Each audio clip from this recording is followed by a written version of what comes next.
Practice what you preach. Practice what you preach, Anita. Die afgelope tyd het ek regtig waar nagelaat om met enigeen van julle te praat oor hoe fantasties en great Live Good is, want ek live good.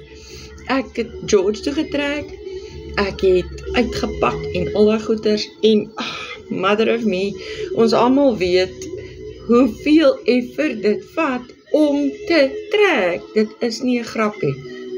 Maar ek kan dit doen as gevolg van Live Good. En nou kan ek by my mensies wees, vandag is Moedersdag, en eergister, sien, hierdie ouma hou moet kop hou soos 'n dronk weeluis.